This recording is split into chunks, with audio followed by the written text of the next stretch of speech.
Locator calls are very, very critical to all turkey hunting because it allows you to get the bird to sound off without giving hand calls to get his location pinpointed.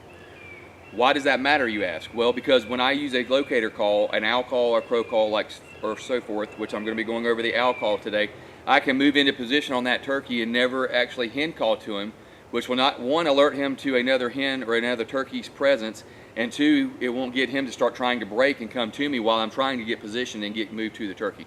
So locators are great for that very, very reason. They give away their location and allows you time to set up without making hen sounds. Today we've got an owl hooter here. It's a reed style Woodhaven reel owl, okay?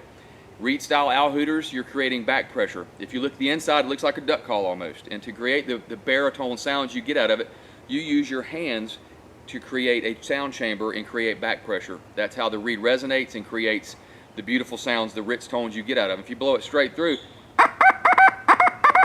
it almost sounds like a duck call or some type of wild animal. If you put your hands over it like I'm going to show you, then you create that back pressure and it gets that resonant tone. So we take two C's just like so. This is how you create the sound chamber with an owl call. Okay, take this C with your right hand or left-handed if you're left-handed. You're going to come in on the end of the owl call and you're going to make that C like so.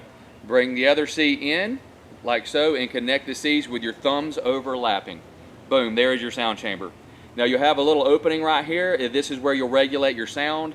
This is where you'll regulate your volume. You can tone it down, make it louder just by opening and closing it. I'll do some laughing with this call as well, so you see how you open up, it creates a different style sound. It relieves the back pressure and will create different tones. So without further ado, you remember as a kid, if you've turkey hunted at all or read an article, it's who cooks for you all.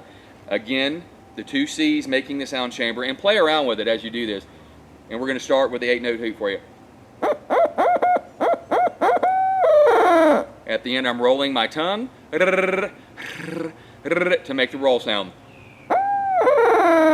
Now you can do that gargling or you can do it with your tongue. I do my tongue roll better, and that's how I create that end roll note. So again, you got your sound chambers, your two C's, very simple. Make sure there's no air leaking around your hands. The only open area you want is where the ends of your fingertips on your right hand touch into the V that's created between your thumb and your forefinger. Right there, that's the only place you want to have any openings.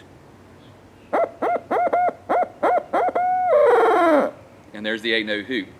Now to add another dimension to your owl hooting and to get another level of response out of turkeys if the 8-note hoot is not working, is you do some laugh sequences.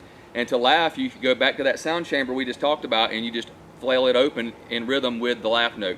And you have to go back and go to YouTube and listen to recordings of owls. You'll hear real owls doing this. It's all over the social media network. You can find real recordings of owls.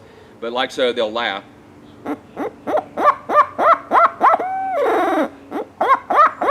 See how I'm opening my hands? And then give a listen. Never go too long with the sequence because he may gobble while you're giving the call. So there you go. Learn the 8-note hoot on a reeded style owl hooter. Learn a little bit of laughing sequences and put those together and then listen for that bird to gobble. Great to use for a locator in the spring. To take your calling instruction even further, go to the Google Play Store or the App Store and look up Turkey Tech with Scott Ellis. It's an in-depth look at the wild turkey's vocabulary. It has pro tips on how to call birds, when to use the call. It has wild turkeys creating the sounds. It has me giving instruction in audio and video blocks. It's a very, very comprehensive look at hunting and calling the wild turkey.